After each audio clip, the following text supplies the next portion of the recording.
I am Ethan, 32 years old. 5 years ago, my entire family violently destroyed my life over a completely fabricated lie at my cousin's wedding. While I was literally bleeding on the floor, struggling to breathe and trying to understand why I had just been brutally assaulted from behind, my own mother looked down at my shattered face and said the words that still ring in my ears every single night. She looked at me with absolute disgust and called me a monster. They humiliated me in front of hundreds of guests, treated me like a criminal, and threw me out of the family like a bag of rotten garbage. But there is one thing they did not know. The architect of that vicious, life-ruining lie was about to face a brutal, messy divorce that would expose absolutely everything she had done. Her web of deceit was going to unravel in the most spectacular way possible. And now, the very people who discarded me are crying, begging on their knees for a second chance. Before I tell you exactly what happened and how I made them pay for their betrayal, hit like if you believe in true justice. And do not forget to let me know where you are watching from in the comments below. Now, let us go back to where this absolute nightmare began. I want you to paint a picture in your mind. Imagine sitting in a quiet, dimly lit home office, staring at a computer screen. On that glowing monitor is a Zoom call grid. In those little digital boxes are the faces of the people who gave you life, the people you grew up with, the people whose blood runs in your veins. My mother, my father, my cousin Lucas, my Aunt Evelyn and my Uncle Arthur, my own siblings, the entire clan. They are all looking at the webcam, and they are weeping. I am not talking about a few polite tears. I am talking about real, heavy, ugly, desperate sobbing. Lucas looks like a ghost. He looks like a man who has not slept a full night in half a decade. His eyes are hollow, his skin is pale, and his shoulders are slumped in absolute defeat. My mother is clutching a crumpled tissue, her chest heaving, begging for my forgiveness through the microphone. Her voice keeps cracking. She keeps saying she is so incredibly sorry. She keeps saying she wants her beautiful son back. She says the family is broken without me. I just sat there. I stared at the screen, listening to the digital audio compress their weeping. I felt absolutely nothing. No anger, no pity, no vindication. Just a cold, hard, impenetrable emptiness. Because here is the brutal reality of human relationships. You cannot take a sledgehammer to a mirror, smash it into a million jagged pieces, and then expect it to give you a clear reflection ever again. You cannot spend 5 years treating your own flesh and blood worse than a convicted felon, and then expect to press a magical reset button the second you realize you were the fools all along. You do not get to dictate the terms of forgiveness when you were the ones who held the execution. But to make you fully understand the absolute, bone-deep satisfaction I felt in that moment of silence, I have to take you back. I have to take you back to June 15, 2019. The day my life as I knew it ended. It was supposed to be the happiest day of our family's collective history. My cousin Lucas was marrying Chloe. It was a beautiful, crisp Saturday morning just outside Portland, Oregon. The venue was absolutely stunning. One of those rustic, high-end farmhouse setups with exposed wooden beams, crystal chandeliers, and acres of manicured gardens that cost way too much money. I was wearing a tailored navy blue suit that I had bought specifically for this day. I spent an entire week's salary on it because I wanted to look perfect for the photos. Lucas was not just my cousin. He was my brother in every way that mattered. We spent our entire childhood side by side. I knew his deepest secrets. He knew mine. We were blood and we were best friends. I arrived at the venue 3 hours early to help set up. I am the kind of guy who likes to be useful. The caterers were running late. The florist had accidentally put the wrong floral centerpieces on the head table, and the general stress level was climbing toward a boiling point. But I was genuinely happy. I was standing in the grand foyer, carefully pinning on my groomsman boutonniere, adjusting my expensive silk tie in the reflection of a large antique mirror, and smiling at myself. Out of the corner of my eye, I saw an elderly couple looking completely lost near the grand entrance. They were distant friends of my Uncle Arthur, dressed in their Sunday best, and they were clearly struggling to find the restrooms before the ceremony began. I walked over, offered my arm to the older woman, and gently guided them down the long, polished hardwood hallway. I was making light small talk, joking about the unpredictable Portland weather, completely and utterly oblivious to the Category 5 hurricane that was about to hit me from behind. I heard heavy, aggressive footsteps thundering down the wooden floorboards. It sounded like a stampede. Before I could even turn my head to see what the commotion was, a massive, solid weight slammed violently into my upper back. A closed fist connected with the side of my face so hard that my vision instantly flashed pure, blinding white. The force of the blow lifted me off my feet. I hit the ground hard, my shoulder crashing into a decorative iron floral stand, dragging it down with me. Glass vases shattered everywhere. Cold water and crushed white roses covered the floor. I scrambled to my hands and knees, my ears ringing with a high-pitched, deafening whine. I tasted copper in my mouth. Lucas was standing over me. His face was twisted into a mask of pure, unadulterated rage. A kind of hatred I had never seen directed at another human being, let alone me. Behind him stood Marcus, his best man, and two other groomsmen from his college fraternity. They looked like a pack of wolves cornering wounded prey. Before I could even process what was happening, Lucas lunged forward again. He grabbed me by the collar of my ruined, expensive suit, yanking me upward, and drove his fist directly into my nose. I heard a sickening crunch. Warm, thick blood instantly poured down my face, soaking into my pristine white dress shirt, permanently staining the navy lapels. I threw my hands up in a defensive posture, coughing on my own blood, desperately begging him to stop. I asked him what was wrong. I asked him what I had done. He was screaming at me, his spit hitting my face. The words were a chaotic blur of absolute hatred. He called me a traitor. He called me a parasite. He screamed that I had destroyed his life, his future, his dignity.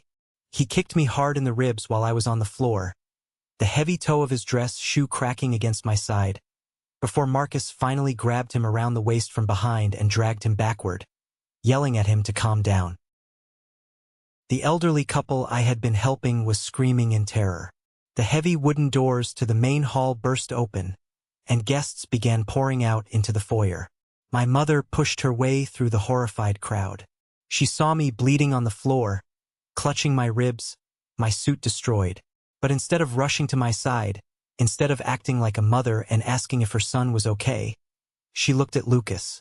Lucas pointed a shaking, accusatory finger directly at my bleeding face and screamed at the top of his lungs, echoing through the entire venue, that I was sleeping with his bride. He announced to the entire congregation that I had been having a secret affair with Chloe for months. I spat a mouthful of blood onto the hardwood floor and tried to speak. My lips were already swelling. I told him he was out of his mind. I told him Chloe was like my little sister. But the look in my mother's eyes stopped me cold, freezing the blood in my veins. She looked down at me, her own flesh and blood, bleeding from the face, and her eyes were completely devoid of maternal love. Disgust radiated from her every pore. The venue manager was shouting, threatening to call the police to file a lawsuit for the damages. The wedding was over before it even started. And my nightmare, my long descent into hell, was just beginning. To truly understand the sheer, unfathomable insanity of that accusation, you have to understand the deep roots of our shared history. I grew up in a classic, medium-sized suburban town where everyone basically knew everyone else's business. The kind of town where your high school reputation follows you to the grave. Lucas and I were inseparable. We shared a room on every single family vacation until we were 18 years old. We built tree houses in the woods behind his property. We broke windows playing baseball in the street. We covered for each other when we snuck out past curfew. We even promised to use our future college fund money to start a business together one day. Chloe lived exactly 3 houses down the street from my parents. She moved into our quiet neighborhood when she was just 8 years old. She was the annoying little girl with scraped knees who constantly followed us around the block. But as we got older, she became an integral part of our unit. I helped her study for her agonizing middle school math exams at my kitchen table. When she turned 16, I was the one who taught her how to drive in my beat-up, terrifyingly unreliable Honda Civic. I literally sacrificed my car's transmission grinding gears so she could pass her license test. I viewed her the exact same way I viewed my actual biological sister, Jenny. When Lucas and Chloe finally started dating in our junior year of college, the entire family rejoiced. It was the perfect, picture-book hometown love story. I was genuinely thrilled for them. I helped Lucas pick out the diamond engagement ring. I helped him scout the location to propose. The idea that I would ever touch Chloe, or that she would ever look at me in a romantic or sexual way, was so utterly repulsive, so fundamentally incestuous in my mind, that it felt like a sick, twisted joke. But absolutely nobody was laughing when I arrived at the emergency room. I sat alone in a sterile, freezing white cubicle with a plastic bag of crushed ice pressed firmly against my throbbing face. The ER doctor, a stern woman with a clipboard, asked me if I wanted to contact a lawyer or file a police report for assault. I declined. Even after the beating, I could not bring myself to put my cousin in a jail cell. She told me my nose was miraculously not broken, just severely bruised and internally swollen. But I would have a spectacular black eye for weeks, and my bruised ribs would make breathing painful for a month. I sat on that crinkly paper bed and tried to call Lucas. It went straight to voicemail. I tried to call Chloe. Voicemail. I tried to call my mother. Nothing but the endless ringing tone. Then, my phone buzzed in my hand. It was a text message from my father. It was short. It was brutal. And it changed the trajectory of my life forever. The wedding is canceled. Clear your stuff out of the garage by tonight. Do not come inside the house. I stared at the cracked screen of my phone until the black letters blurred together. I had moved out of my parents' house years ago into a small apartment downtown, but I still kept boxes of precious childhood memories, my old vintage baseball card collection, and heavy college textbooks stored in my parents' garage. The fact that he was telling me to come get my trash was not about the physical boxes. It was a clear, unmistakable message. I was being evicted from the family hierarchy. I was being erased. I drove home with one eye completely swollen shut, a bag of melting ice dripping onto my ruined suit pants.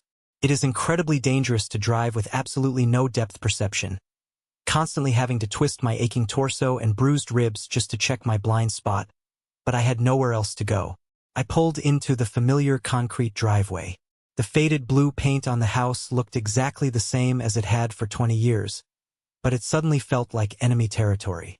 My sister Jenny's sedan was parked in the driveway. My brother Mark's heavy-duty truck was parked aggressively on the front grass. The whole family had gathered. It felt exactly like I was arriving at a funeral. My own funeral. I walked slowly up the driveway and punched the 4-digit code into the garage keypad. The heavy metal door groaned open.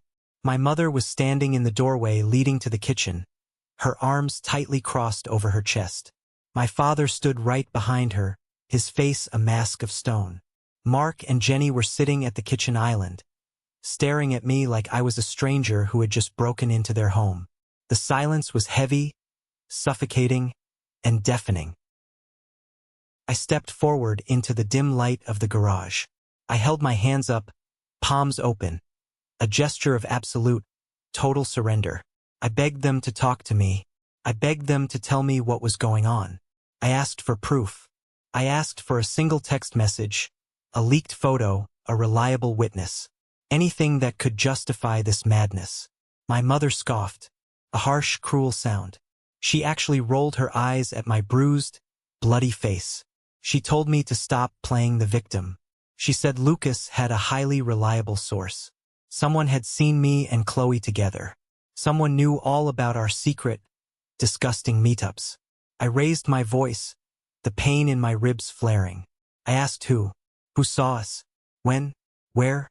My father stepped forward, his boots heavy on the concrete, and pointed a rigid finger directly at my chest. He said the specific details did not matter. What mattered was that I had humiliated the family in front of the entire town. My older brother Mark walked over, picked up a cheap canvas duffel bag from the floor, and threw it violently at my feet. It hit my shins hard. It was filled with random, loose items scooped from my storage boxes. He had literally just shoved my memories into a bag to expedite my departure. Mark looked me dead in the eye and told me I was a total disgrace. Jenny, who used to come to me for advice about her own relationships, would not even make eye contact. I looked at my mother. I asked her directly how she could possibly believe this. I reminded her of the time I grounded myself for a month in high school because I felt so guilty about sneaking out to a party. I reminded her that I could not even tell a lie about eating the last piece of pie at Thanksgiving without turning bright red and confessing. I asked her how she could effortlessly discard 27 years of knowing my moral character based on a faceless rumor. She looked at me, her expression completely flat, and said she did not know who I was anymore. I slowly bent down and picked up the duffel bag. I turned around and walked out into the fading sunlight. I did not yell. I did not scream. The pain in my chest was so incredibly sharp I could barely breathe. It felt like someone had reached directly into my ribcage, bypassed my lungs, and crushed my heart with their bare, cold hands. The next 48 hours were a masterclass in psychological torture. The vicious rumor spread through our tight-knit suburban town faster than a California wildfire. You do not truly realize how deeply embedded you are in a community until that community collectively decides to chew you up and spit you out. On Monday morning, desperate for a sense of normalcy, I tried to go to my regular gym to burn off the suffocating anxiety. The manager, Steve, a guy who used to spot me on the heavy bench press every Tuesday, pulled me aside near the entrance. He would not even look me in the eye. He told me they were formally reviewing my membership contract. He suggested, in a low, threatening tone, that I find a different facility because my presence was causing a major disturbance among the other members. Lucas worked out there. Lucas's friends worked out there. Everyone took his side without a single question. I left the gym and went to get my morning coffee. The local barista, a girl who usually had my complex order ready before I even reached the cash register, handed me my paper cup without making eye contact. She did not say hello. She just slid the cup across the counter and moved on to the next customer in total, freezing silence. I was officially a ghost, a walking pariah in the town I had called home my entire life. But the real breaking point, the moment my livelihood was threatened, happened at work. I was a senior financial analyst at a mid-sized logistics company, on track for a major promotion. I walked into the corporate office on Tuesday, wearing dark sunglasses to hide my horrifically bruised face. By lunchtime, I received a cold email. I was called into human resources. I sat in a sterile glass office across from an HR representative named Susan. She folded her manicured hands on her mahogany desk and told me, in that fake corporate whisper, that several employees had expressed deep concern about my personal conduct outside of work. The toxic gossip had breached the professional walls. She mentioned the company's strict morality clauses. She did not outright fire me. She knew a wrongful termination lawsuit would be messy, but she strongly suggested that a transfer to a different regional branch might be best for company morale and my future salary prospects. I was being threatened with a court of public opinion, fighting for custody of my own professional reputation, and I was losing miserably. Later that week, as I sat alone in my dark apartment nursing a glass of cheap whiskey, my phone finally rang. It was an unknown number. I answered it cautiously, and immediately heard heavy, ragged sobbing on the other end. It was Chloe. She sounded like she had been crying for 100 years. Her voice was entirely shattered, barely a whisper. She told me she was calling from a prepaid burner phone she bought at Walmart because her parents had confiscated her actual cell phone to aggressively scour it for evidence of our affair. Evidence they obviously did not find, but that did not stop them. We talked for 2 agonizing hours. It was the most depressing, soul-crushing conversation of my entire life. We compared our fragmented notes. We realized that neither of us had been given a fair trial. We had just been summarily executed by the people who claimed to love us. Chloe told me that her deeply religious parents had not just canceled the wedding catering. They had essentially excommunicated her from their lives. Her father, Mr. H., had literally invited their church pastor to the house to pray over her, as if she were possessed by a malicious demon of lust. When she adamantly refused to confess to a sin she did not commit, her mother went upstairs, packed up her entire childhood bedroom into black plastic garbage bags, and dragged them out to the front porch. They left her irreplaceable photo albums, her high school diplomas, and her beloved childhood stuffed animals sitting out in the pouring rain. Her father even threatened to legally revoke access to a college fund he had set up for her future children. Chloe had also lost her job. The marketing firm she worked for was heavily connected to my Uncle Arthur's lucrative commercial real estate business. Suddenly, her biggest accounts were reassigned to junior employees. She was written up twice for being distracted. She was quietly, systematically pushed out the door to protect the firm's relationship with my uncle. We both sat on the phone, thousands of miles of emotional distance between us and the families we once loved. We realized there was no fighting this absolute madness. How do you logically prove a negative? How do you prove you did not sleep with someone? You cannot. And the more aggressively you fight, the more defensive and guilty you look to people who have already cemented their judgment. I made a final, unshakable decision that night. I was not going to stay in a toxic town that treated me like a contagious disease. I formally applied for an immediate corporate transfer to my company's office in Boston. I packed my entire life into the trunk and back seat of my car. I did not hire professional movers. I did not throw a bittersweet goodbye party. I just loaded cardboard boxes in the dead of night. But the ultimate betrayal, the final knife twist that permanently severed my emotional ties to my family, happened the day before I left for the East Coast. I realized I had forgotten my original birth certificate and some essential financial documents locked in my father's home office safe. I absolutely needed them to finalize my new apartment lease in Boston. I drove to my parents' house one last time. I parked 2 streets down so my car would not be seen in their driveway.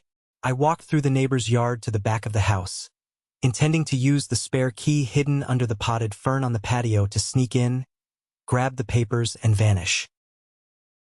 The kitchen window was cracked open to let in the summer breeze.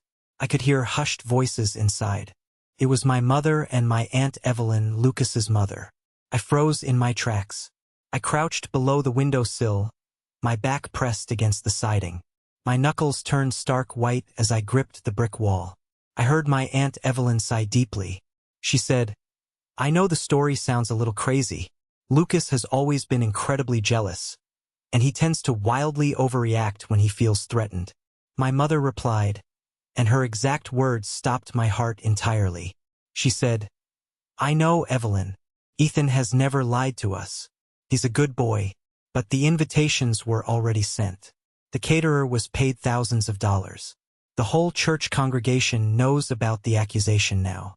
If we backtrack and publicly say Lucas made a mistake, the family looks ridiculous. People will talk. Could affect Arthur's real estate deals. It is easier to just let Ethan take the fall for this. He is strong. He will move on eventually. We have to protect Lucas's reputation in the community, and we have to protect the family inheritance from a messy public scandal. I stopped breathing. The ringing in my ears returned, louder than ever.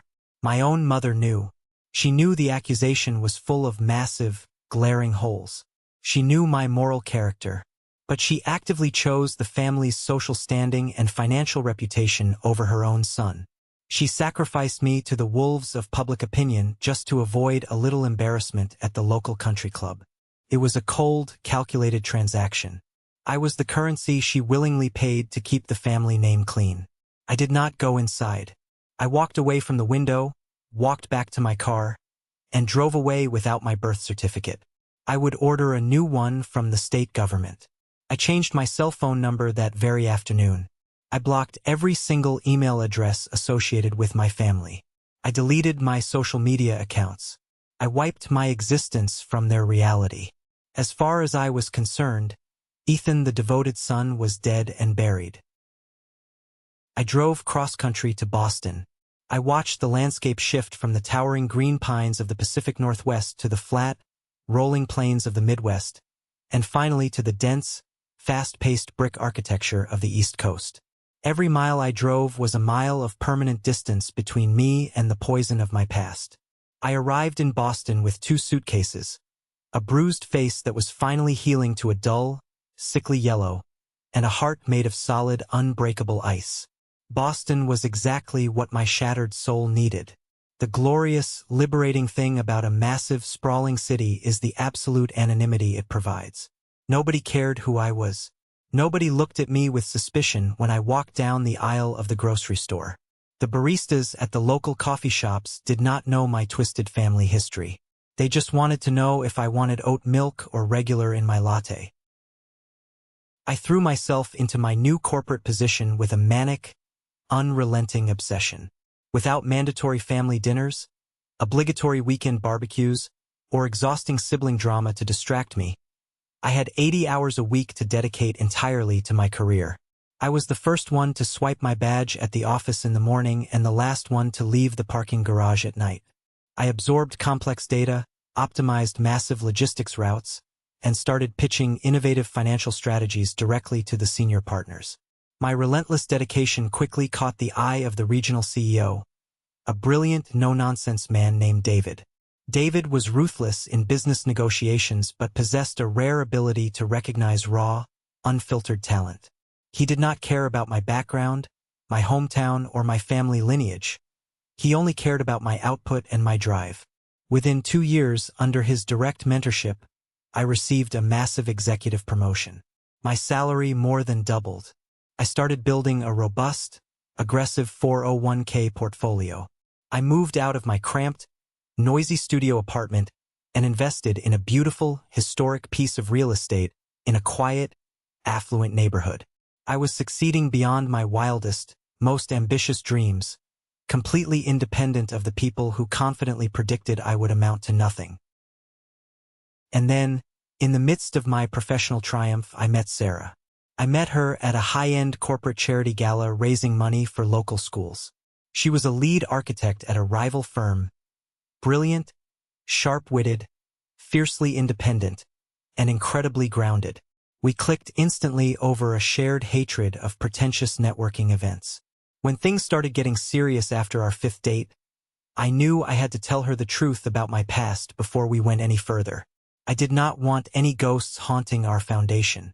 I sat her down in my spacious living room, poured 2 glasses of expensive red wine, and laid out the entire ugly, unvarnished truth. I told her about the wedding, the violent punch, the baseless accusations, the loss of my family, and my self-imposed exile. I fully expected her to look at me with pity, or worse, deep suspicion. Instead, she calmly set her wine glass down on the coaster, looked me dead in the eye, and said, "They sound like a toxic, narcissistic cult. You survived them. I am incredibly proud of you." That was the exact moment I knew, with absolute certainty, that I was going to marry her. Sarah became my anchor in the storm. She patiently helped me rebuild the capacity for trust that I thought was permanently shattered. We built a beautiful, quiet, incredibly fulfilling life together. Chloe and I kept in touch through a secure, private email thread. She had settled down in Chicago, found a brilliant, kind-hearted software engineer who treated her like a queen, and was thriving in her own demanding career. We were 2 scarred survivors who had successfully escaped the blast zone and built empires from the ashes. 5 years passed in the blink of an eye. 5 years of absolute, blissful silence from my blood relatives. 5 years of uninterrupted peace. Then, on a damp, foggy Tuesday evening in late October, the storm finally tracked me down. I was at the corporate office running late, finalizing a massive quarterly financial report for David. Sarah was working from our home office. My cell phone vibrated violently on my oak desk. It was Sarah. She absolutely never called during work hours unless it was a medical emergency or a crisis. I picked up on the first ring. Her voice was tight, fast, panicked. "Ethan, you need to come home right now. Immediately." I did not ask a single question. I grabbed my wool coat, sprinted to the elevator, and broke several speed limits getting back to our quiet neighborhood. When I pulled into the driveway, my tires screeching slightly, all the exterior security lights of our house were blazing. I jammed my key into the deadbolt, unlocked the front door, and walked in. Sarah was standing in the middle of the hallway. She was holding a heavy, solid metal baseball bat in her right hand. Her knuckles were white from gripping it so tightly. Her eyes were wide with a mixture of fear and fierce protectiveness. "What happened? Are you hurt?" I asked, my heart hammering furiously against my ribs. She did not speak. She just pointed toward the front door with the tip of the aluminum bat. Stuck to the polished wood of our front door, right at eye level, was a plain, unmarked white envelope. No postage stamp. No return address. It had not been mailed through the postal service. It had been hand-delivered. Someone had physically walked up to my porch, in my new city 3,000 miles away from my toxic past, and placed it there. I reached out, my hand trembling slightly, and ripped the envelope open. Inside was a single piece of cheap-lined notebook paper. The handwriting was erratic, messy, written by a hand that was clearly shaking with adrenaline or exhaustion. It read, "Ethan, we need to talk. I know the truth about everything. I will be back tonight." There was no signature at the bottom of the page. But I did not need one. I recognized that specific sloppy handwriting instantly. I had seen it on countless birthday cards, on shared middle school homework assignments, and on a formal groomsman invitation. It was Lucas. My carefully constructed sanctuary had been breached. The ghost of my past had painstakingly tracked me across the country, and he was standing right outside my door, threatening to drag me back into the mud. I looked at Sarah. I gently took the heavy baseball bat from her hands and set it against the hallway wall. I walked over and locked the deadbolt, sliding the security chain into place. I thought the absolute worst was over 5 years ago when I drove away from that house. I was so incredibly, naively wrong. The real reckoning, the explosion that would shatter my family forever, was just about to begin. I stood completely frozen in the brightly lit hallway of my home in Boston. The heavy, solid oak wood of the front door was the only physical barrier separating my carefully constructed, peaceful new life from the absolute toxic wreckage of my past. The thick brass security chain was firmly locked into place. The heavy deadbolt was fully engaged. Sarah stood just a few feet behind me, her posture rigid and defensive, the aluminum baseball bat still resting loosely but securely in her right hand. I took a slow, deep, agonizing breath, letting the freezing, undeniable reality of the situation wash over me. The ghost had tracked me across the country. I stepped forward, the floorboards creaking slightly under my weight, and pressed my face against the cold glass of the small peephole.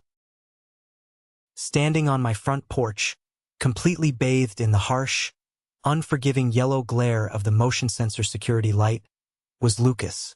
I almost did not recognize him. The man standing on my welcome mat was a hollow, decaying shell of the golden boy I used to know. The Lucas of our hometown, the arrogant heir apparent who used to spend an entire hour meticulously styling his hair before a casual family dinner, looked entirely destroyed. He was wearing a deeply wrinkled, faded blue button-down shirt that hung loosely and pathetically on his thinning frame. He had clearly not shaved in several days. His face was covered in a patchy, unkempt, dark stubble that made his jawline look weak and tired. His eyes, which used to be so full of arrogant confidence, were heavily bloodshot and completely surrounded by deep, bruised purple bags. He looked exhausted. He looked thoroughly defeated. He looked significantly older than his 32 years. He was shifting his weight nervously from foot to foot, constantly looking over his shoulder out into the dark street, behaving exactly like a paranoid man who was actively running from a terrifying ghost. He raised his shaking right fist and knocked on the wood again. 3 sharp, frantic, desperate raps that echoed through my quiet hallway. I did not reach for the doorknob. I did not unlock the deadbolt. I pressed my mouth close to the crack between the door and the frame and spoke in a voice so incredibly low, flat, and cold that it actually surprised me. I did not yell. I did not scream.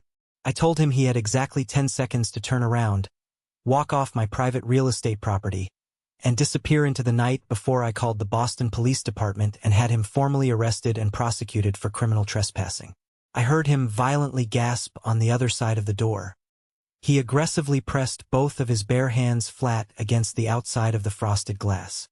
His voice was heavily muffled by the thick wood, cracking with a pathetic, rising panic.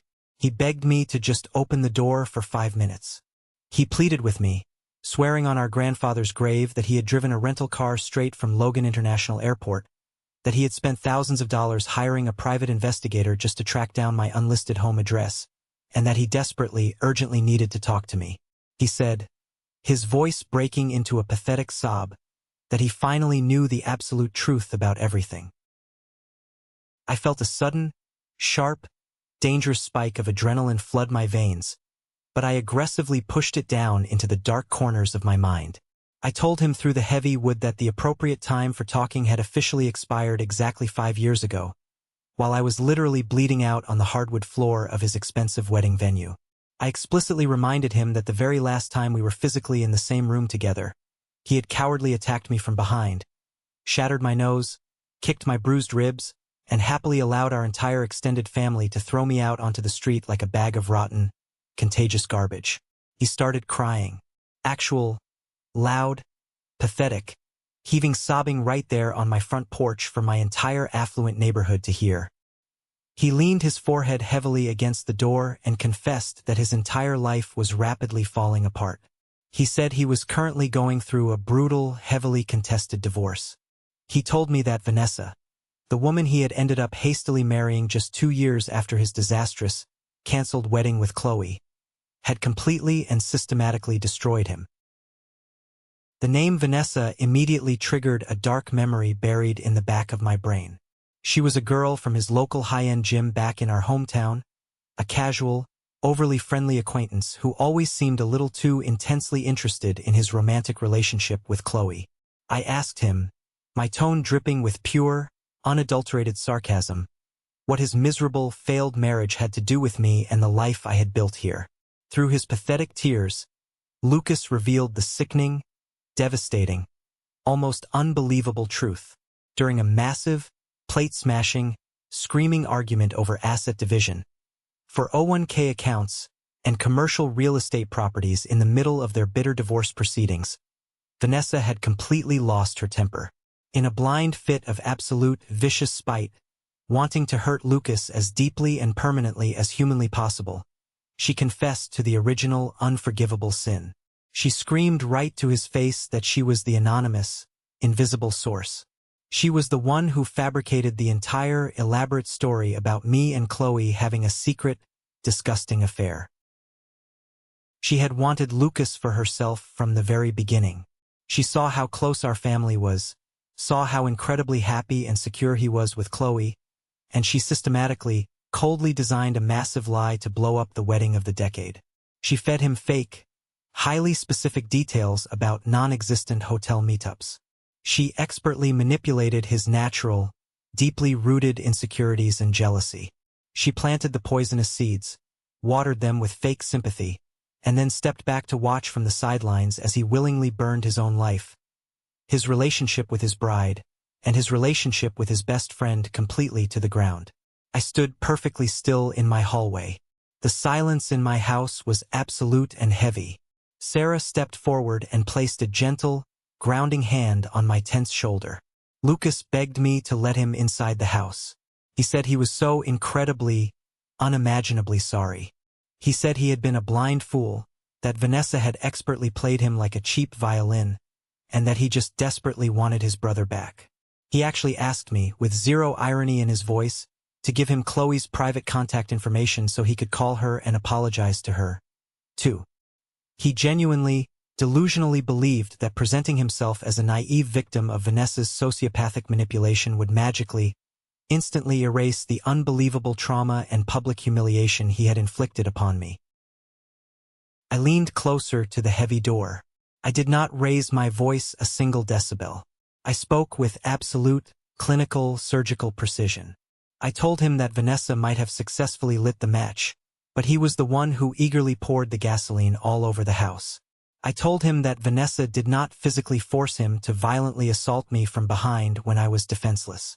Vanessa did not force him to publicly humiliate his innocent bride in front of hundreds of people. Vanessa did not force our entire family, our parents and our aunts and uncles, to permanently exile me from my own hometown without demanding a single solitary shred of actual verifiable evidence. I told him that his pathetic apology was completely worthless to me because he was only apologizing now that his own comfortable life was in absolute ruins. He was not genuinely sorry for hurting me. He was just incredibly sorry that he got played by a gold digger.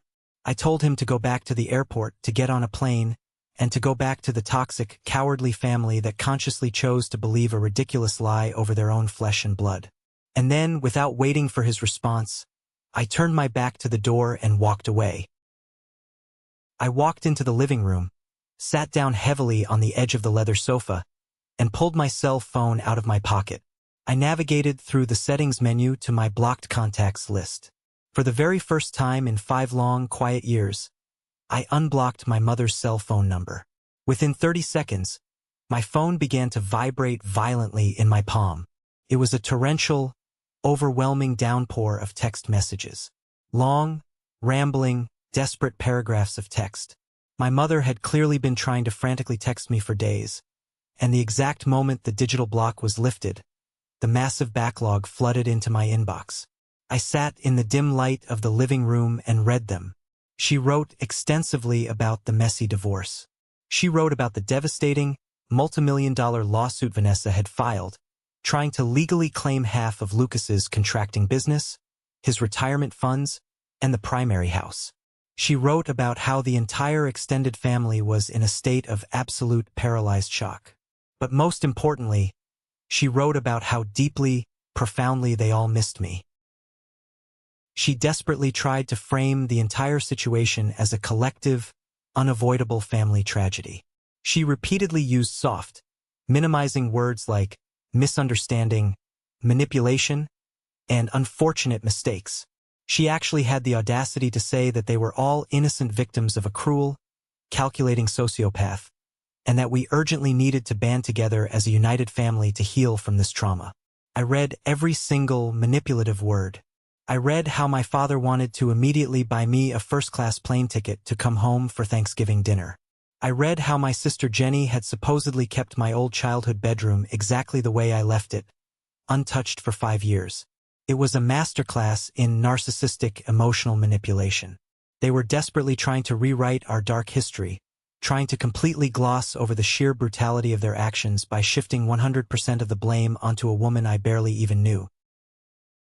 They wanted a clean, shiny slate without doing the agonizing, humiliating work of genuine public accountability.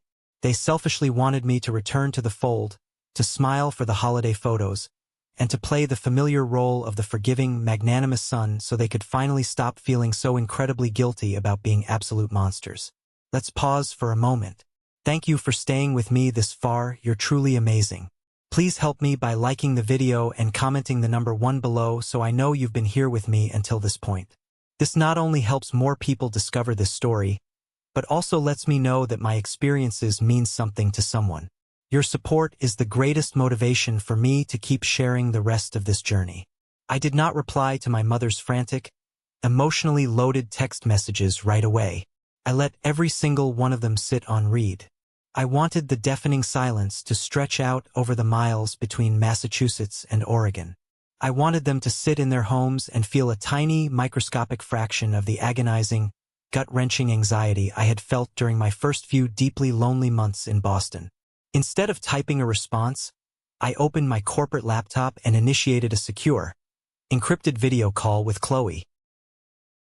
When her face finally appeared on the glowing screen, she looked absolutely radiant. She was sitting in the spacious living room of her high-rise apartment overlooking the spectacular skyline of downtown Chicago, sipping an artisan coffee, looking completely detached and elevated from the pathetic nightmare happening on the West Coast. I quickly and precisely summarized Lucas's pathetic, weeping appearance on my front porch and the subsequent deluge of manipulative messages from my mother. I told her the exact details about Vanessa's explosive confession during the divorce dispute. Chloe did not look shocked in the slightest. She did not gasp or cover her mouth. She actually let out a short, dark, incredibly cynical laugh. She shook her head slowly and said that it made perfect, terrifying sense. She reminded me of how Vanessa used to conveniently show up at the exact same coffee shop Chloe frequented, subtly asking probing questions about our family dynamics. But when I asked Chloe what she wanted to do about this revelation, her bright eyes hardened into polished, impenetrable steel. She leaned closer to her webcam. She said she was incredibly tired of being a silent ghost in their twisted narrative. She wanted to look them dead in the eye, one last time on her own terms, to show them exactly what they had brutally thrown away. We formulated a strict, uncompromising plan. Later that evening, I sent a single, brief, highly professional email to my mother's account. I told her that I would agree to a single family meeting, but only under my strict, non-negotiable conditions. It would be a digital meeting via a Zoom conference call at exactly 10 a.m. Eastern Time on Saturday morning. Everyone who had a hand in my exile had to be present on the camera. My parents, my siblings, Lucas, my Aunt Evelyn, my Uncle Arthur, and Chloe's parents, Mr. and Mrs. H. I explicitly stated that if a single person was missing from the grid, or if anyone attempted to record the session, I would immediately terminate the call and change my contact information permanently, erasing them forever. Saturday morning arrived with a cold, biting wind sweeping off the Boston harbor. I sat at the large oak dining table, a hot cup of black coffee in my hands. Sarah sat just off camera to my right, her hand resting reassuringly on my knee beneath the table, silently offering her unwavering support. I took a deep breath, centered my emotions, and clicked the button to start the meeting. One by one, the little digital boxes populated the screen. It was an incredibly surreal, almost out-of-body experience. Seeing them all gathered in the familiar living room of my parents' house, their faces visibly aged, lined with stress, and heavy with unmistakable guilt, felt like looking at a group of total strangers. Lucas was sitting awkwardly on the absolute edge of the floral sofa, staring intently at the carpet. My mother was already clutching a handful of tissues, wiping her red, swollen eyes. My father looked stiff, defensive, and deeply uncomfortable in his armchair. And there, sitting rigidly upright in the corner on two dining chairs they had brought in, were Mr. and Mrs. H., Chloe's parents. Mr. H. was actually clutching a large, leather-bound Bible in his lap. Chloe's video box remained black for a long, tense moment, displaying only her elegant name in white text. Then her camera snapped on. She looked absolutely stunning, wearing a sharp, tailored corporate blazer, her hair perfectly styled, radiating an aura of absolute, unshakable authority. The exact moment my mother saw my face on the large television screen they had hooked the laptop up to, she completely broke down. She started apologizing profusely, her words tumbling over each other in a desperate, chaotic rush. She cried that they were completely blinded by the overwhelming drama of the wedding day, that Vanessa had woven such an incredibly convincing, intricate web of lies, and that they had miserably failed as parents. My Uncle Arthur chimed in, clearing his throat awkwardly, trying to use his deep, authoritative businessman voice to appeal to my sense of familial duty. He actually had the sheer, unadulterated audacity to bring up the family inheritance and real estate holdings.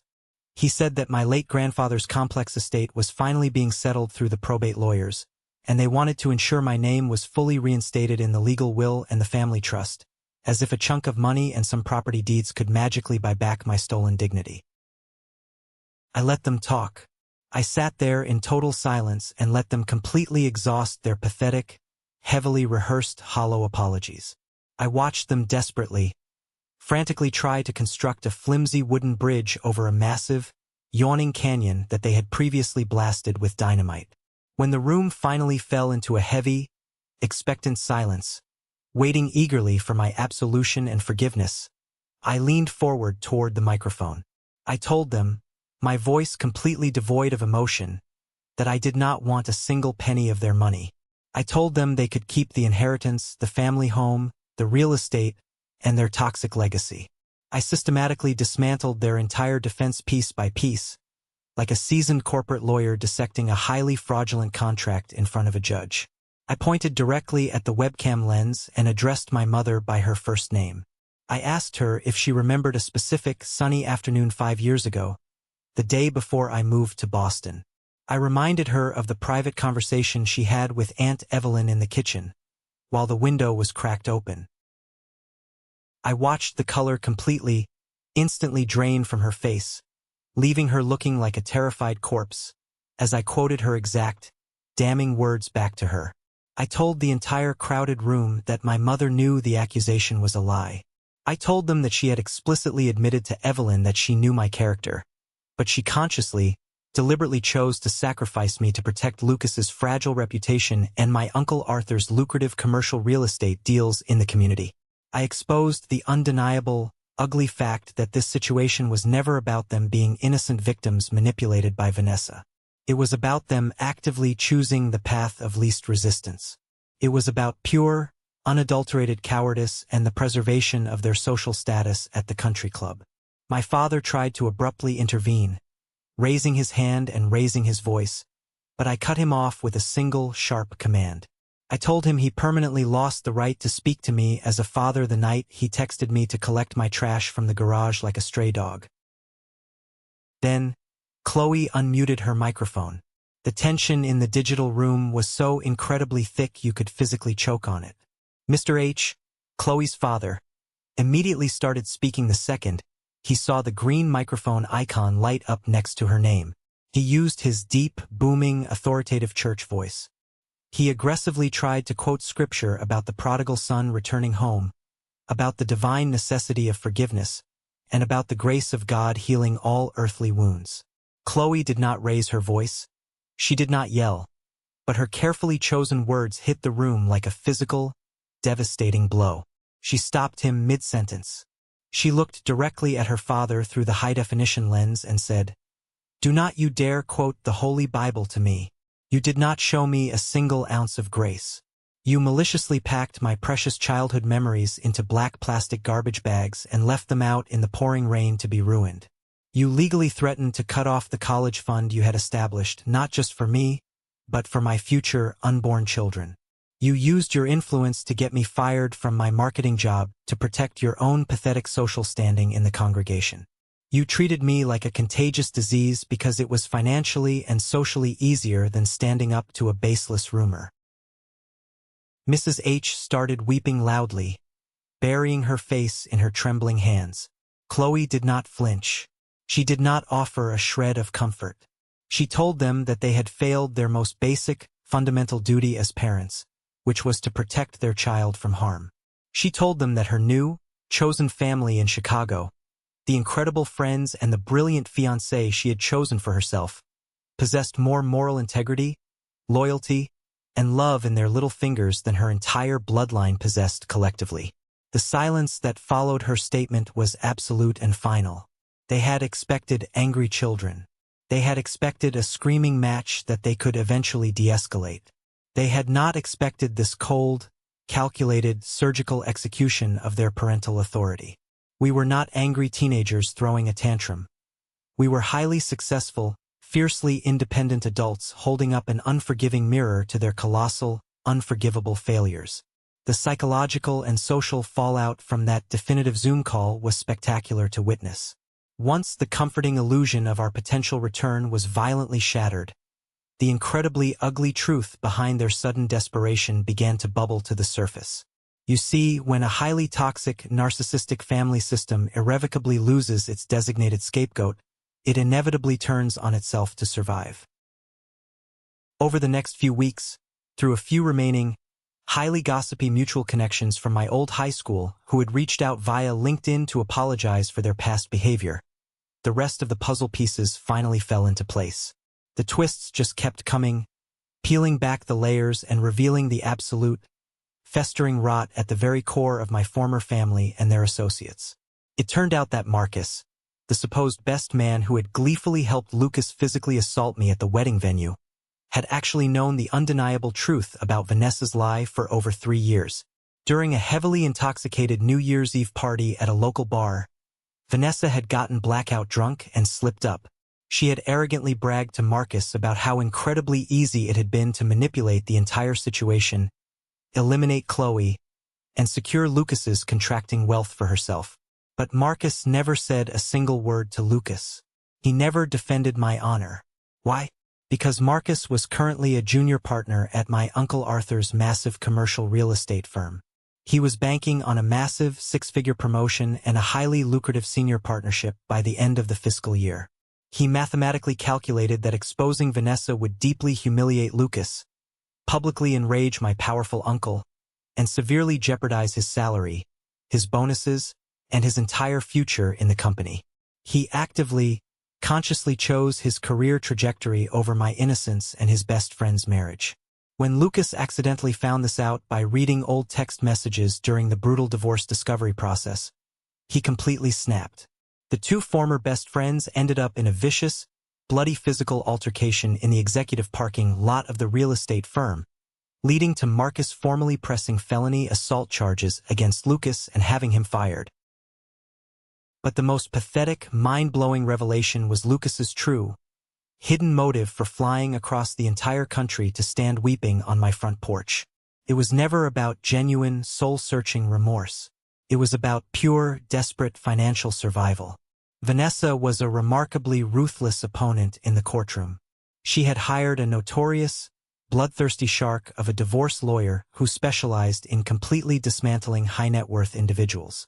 Because Lucas had foolishly signed a series of terrible, legally binding financial agreements and joint venture contracts during their brief, highly chaotic marriage, Vanessa was systematically, legally stripping his assets bare. She was aggressively going after his contracting business, his personal savings accounts, his extensive 401k, and the primary residential house. They were also embroiled in a vicious, highly publicized custody battle over their two expensive golden retrievers, racking up tens of thousands of dollars in exorbitant hourly legal fees every single month. Lucas was functionally, undeniably bankrupt. His credit score was completely destroyed. My parents and his parents had already completely exhausted their available liquid funds and drained their emergency savings trying to bail him out of his endless legal mess. He came to Boston because his private investigator had run a comprehensive background check and an asset search on me. He saw that I was a senior executive at a major logistics firm. He saw the public county records of the prime, multi-million-dollar real estate I had purchased in a historic neighborhood. He knew my annual salary and bonus structure were substantial. He did not fly 3,000 miles to tearfully apologize for destroying my life and shattering my nose. He flew 3,000 miles to essentially ask the man he had beaten bloody for a massive financial bailout. He wanted a six-figure loan to pay his aggressive divorce lawyer so he wouldn't end up living in a motel. When I learned this absolute truth, any lingering, microscopic fraction of familial guilt I might have subconsciously felt about cutting them off vanished completely into thin air.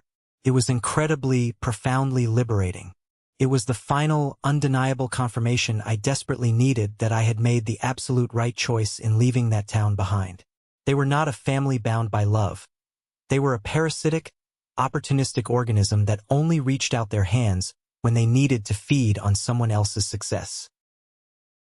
They had spent 5 long years aggressively treating me like a dead ghost, erasing my name from their lips, and the exact moment they realized the ghost had money, real estate, and a high salary, they suddenly miraculously believed in resurrections.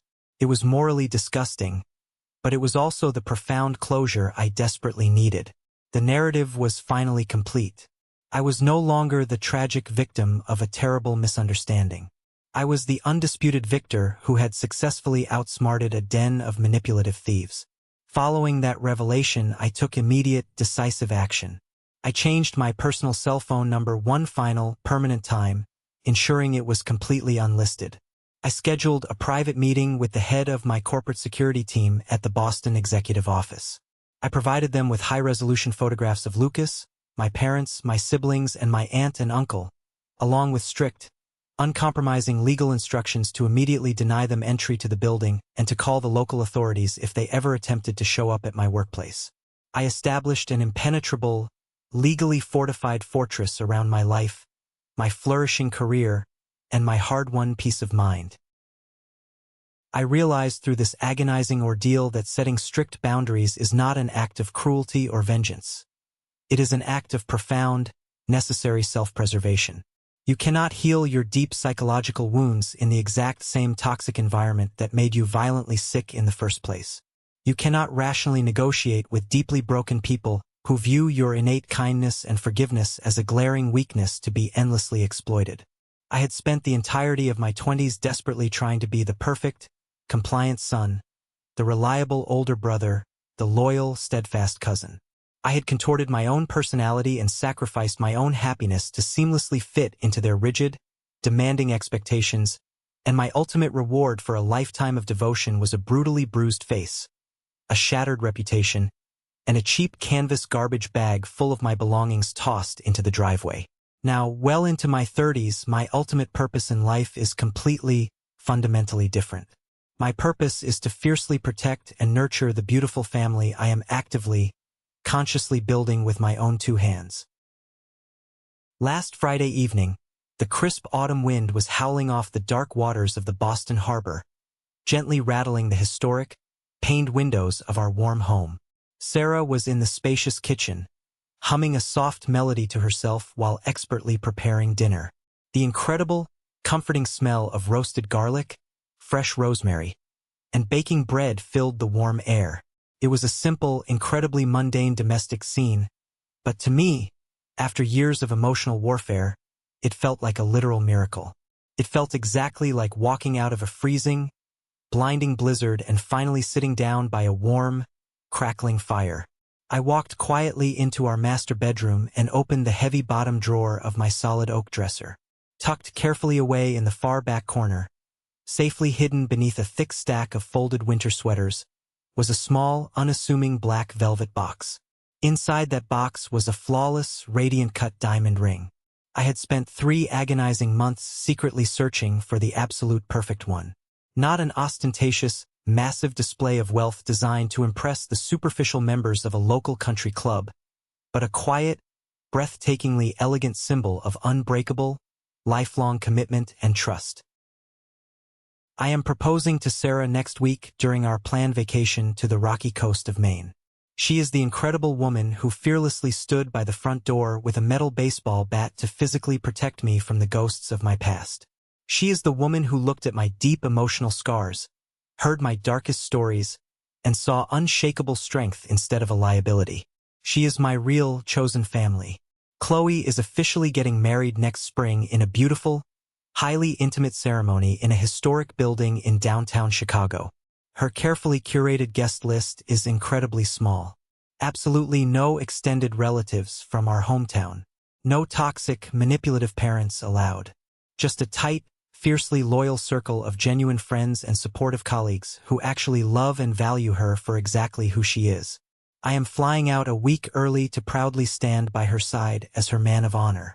We are going to stand at that altar together, 2 scarred survivors who bravely walked through the absolute fires of hell, refused to burn, and came out the other side forged in unbreakable steel. Looking back at the smoking wreckage of my past, at the ashes of the relationships I once held so dear, I do not feel anger anymore. I do not feel bitterness. I just feel an overwhelming, profound sense of gratitude. If Lucas had never thrown that cowardly punch, if my own mother had never looked at me with that chilling disgust, if my father had never sent that text message, if I had never been forcefully packed into my car and driven away into the terrifying unknown, I would absolutely still be trapped in that suffocating, small-minded town. I would still be unknowingly playing a minor, supporting role in their endless, exhausting, dysfunctional drama. They genuinely thought they were destroying my life. They thought they were punishing me. In reality, they were setting me completely free. They maliciously burned down the prison I didn't even know I was living in, not realizing that I possessed the strength and the keys to calmly walk out of the ashes and build an empire of my own. I share this deeply personal story not out of a desire for petty revenge or bitterness, but out of absolute, triumphant defiance. I want anyone listening to this video to know, deep in their bones, that sharing blood with someone does not automatically grant them the right to emotionally or physically abuse you. True loyalty is actively earned every single day, not passively inherited through genetics. If you are sitting at a family table where respect, truth, and love are no longer being served, you have the absolute, undeniable right to stand up, push your chair back, and confidently leave the room. You can build a brand new table. You can invite far better, kinder people to sit with you. You possess the power to rewrite the ending of your own story. Thank you for listening to my journey. It has been a long, incredibly agonizing road, but I promise you, the view from the top is absolutely worth every single tear. Have you ever faced something similar with your own family? Have you ever had to find the courage to walk away from the people who were supposed to love you the most? Share your story in the comments below, and don't forget to like and subscribe so you don't miss the next journey.